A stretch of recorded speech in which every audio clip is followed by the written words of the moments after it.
We're lucky enough to be joined by co-trainer in Pam Gerard. It was probably a big ask to be thinking, right, we'll go straight into that stakes race, but you obviously had confidence. Compliments of the season to you, Pam.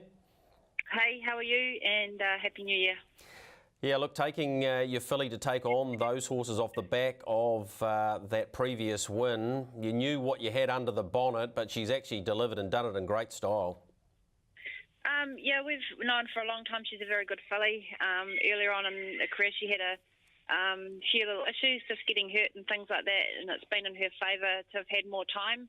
Obviously, Mike and Paul just buy a fantastic staying filly at the sales. They know what they like. When I first saw it, I laughed at Mike and said it looks like a donkey, but I have to eat my words. He's yet again proved us wrong, and she is a lovely filly. Yeah, her educational trip up to Ruakaka before she had a spell did her wonders. Cameron Lammas, obviously on board up there, was very impressed, even though she ran fifth. And then a spell come back in. All runs have been leading to getting over more ground, and she's been impressive. 14 to 16, up to the 2000, it would seem to be a perfect progression now. Oh, that's no problem at all. They've bought her for an Oaks filly. Obviously, it's just the stepping stone. I don't think it's going to bother her at all. She's a very strong filly. Can get a little hot and a little anxious at times, but don't look at that. She's very tough also, and that's just her nature. So I don't think it's going to be a problem getting up over ground at all. Pam, no $33 about her today, $3.50. Do you reckon she deserves to be favourite for what should be another cracking contest? I think, well, her run at Hastings, I don't quite know why she got under the guard at Auckland the other day, because her run at Hastings was super, and all reports coming back in from Cameron was how good she is. And the horse that she beat that day, I know they had very high regards of. So if they'd done the form, we were pretty lucky to get her at 33. So, yeah, whether she can turn around and back up, it's the same for all of them. But I honestly don't think it's going to be an issue for her whatsoever. You were telling me before we came to air that you got her home, she ate up everything, so obviously she handled it from that point of view. What about the good ground today? No concerns there at all? Cameron, who's obviously done a lot with her earlier on, has said she wants better ground. So when we did get the heavy track the other day and Mike questioned whether we should run or not, I said she probably won't like it, but her ignorant street and her ability and just how determined she is will get her through it probably better than some of the others.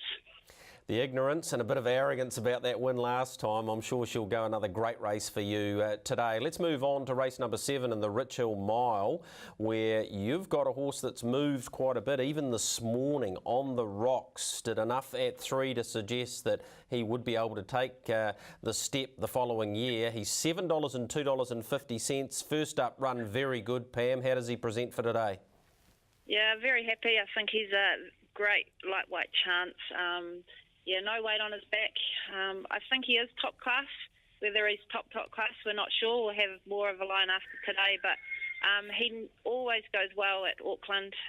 He's a small horse that rides like a big horse. He's got a big long stride on him, just needs a little bit of room. But yeah, his first run was tremendous. He's come on nicely. He deserves to have a go at these good ones, and we'll be able to get a line on him from today. Pam, we're just having a look at that first up run. He just wanted to lay in a bit up the straight. He's still pretty inexperienced, isn't he?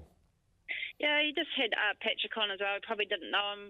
It's just he has such a long stride on him, and he's quite deceiving. When you see him, you think he's a pony. Well, he is actually a pony, but the length of stride is just humongous, and it's just hard for him to get himself together. And, you know, he was wide a little bit and probably just fresh up. He just felt it a wee bit, but he has come on since then.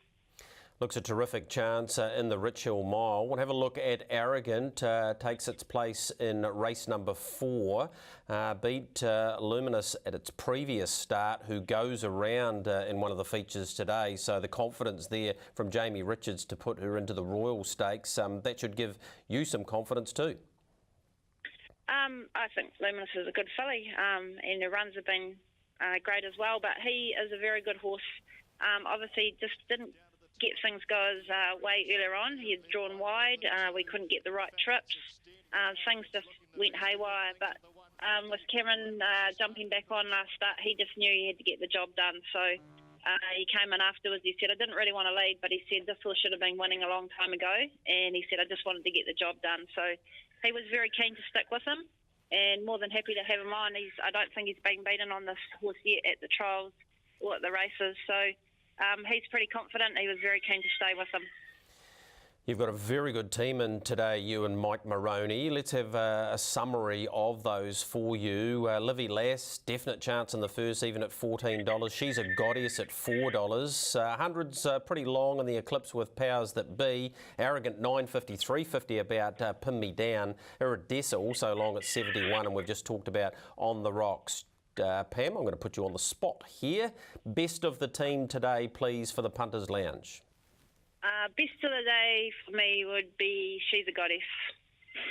Okay, She's a Goddess there. Race number 2, nice and early for us, Jake Bayliss, to do the riding. Thanks so much for your time, Pam, and all the very best for you and Mike out at Ellerslie today.